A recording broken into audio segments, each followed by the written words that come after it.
Hey everyone, it's Bradley Bush with another algebra video for you. Today we're talking about systems of linear equations in two variables. So we are in two space, as you see over here in our Cartesian coordinate system. Our to-do list, we'll do a quick review of systems of linear equations in two variables, because that's a lot of words that might be confusing.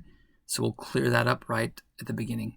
The second thing, we will talk about three types of problems that exist, or three types of solutions, and we'll give you two solution techniques. Let's start. So what is a system of linear equations in two variables? Because it sounds complicated. So let's dissect this. Two variables, that just means we just have two variables, meaning an x and a y usually in your equations. So you've got an equation, it's got an x and a y. That's not bad. The linear equations part means that we have variables whose exponents are 1. So we will never have an exponent that is anything besides 1. That means it's linear. So if you have two variables, both with exponents of 1, then your equation describes a line. So we have two lines generally in our system. And speaking of system, what is a system? Just means we have more than one. So generally in this situation, you will have two equations, both with two variables, and they both describe lines. So that's it. A system just means more than one line, more than one equation. They call that more than one equation a system. So it sounded kind of complicated, but it actually wasn't. So here's an example of a system of equations. I label my equations 1 and 2, and when I label them, when a number is used for a label, I circle it, so you know that it's a label and not actually a number that I'm using in arithmetic. So I have equation 1 and equation 2. They both got two variables, and they both represent lines. So you might ask, what does a solution look like for this system? And the solution would be any point, so any xy coordinate, because that's what a point is on the xy plane. It's an x and y coordinate. It's any point that touches both of these lines at the same time.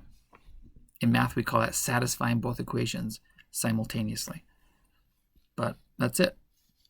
So here are the three possible types of problems that you could encounter. Your problem could be a problem that only has one solution. Your problem could be a problem that has no solutions. Or your problem could be a problem that has an infinite number of solutions. So this is what it looks like. This is the big picture of what's actually happening, because it really isn't difficult. So the one solution option, you have two lines, and those lines cross one spot. So lines will never turn around, right, and come back down, because by definition a line is straight. So lines either cross once, and that point where they cross, the xy coordinate, that point is your solution and the only solution. Or you could be in a type of problem that you have no solution, because as you can see, the lines here are parallel and never touch. So there's never a point that will be on both of them at the same time. Or your lines could actually be the same line. Your two lines could just be the same line. And if they're the same line, one is on top of each other, then any point on one of them is also on the other. And since lines are infinitely long and there are infinite number of points on a line, your solutions are infinite. You have an infinite number of points that satisfy both equations. So those are the three types of problems that you can encounter. Problems with one solution, problems with no solution, or problems with infinite number of solutions. So how do you know which option you're in when you're doing a problem? That's also a common question. Well, this actually is pretty straightforward. You just start solving the problem. And if you get an answer, assuming you've done your algebra correctly, then you're in option 1, where you only have one solution. And that's it. Otherwise, as you're going through, at some point, the variables will drop out. They will just disappear, and you'll just be left with numbers and an equal sign. If those numbers and equal sign make a true mathematical statement, like 0 equals 0, or 2 equals 2, then you know that you're in option 3, which is the infinite solutions case. And any point on one line is a solution to the system. Otherwise, the third option is that if the variables drop out and what's left is a false mathematical statement like 0 equals 2, then you know then you're option number 2, where you do not have any solution because your 2 lines are parallel. Simple enough? Well, one last thing you might want to know is, well, how do I solve a system like this? How do I solve a system of 2 linear equations in 2 variables? Well, the 2 techniques we use are substitution and addition. Those are the names of the 2 methods we use to solve these. Addition, you take the 2 equations that you're given in your system and you add them together in a way that gets rid of one of the variables, and then you solve for the remaining one. And once you have that, then you can solve for the first one.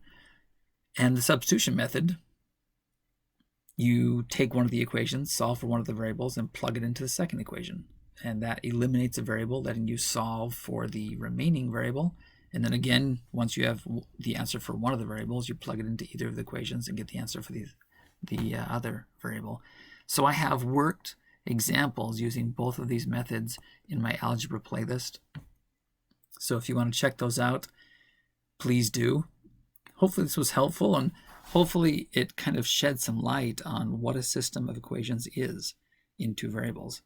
Hope it helps. If it did, if you enjoyed it, please subscribe to the channel. Have a good day.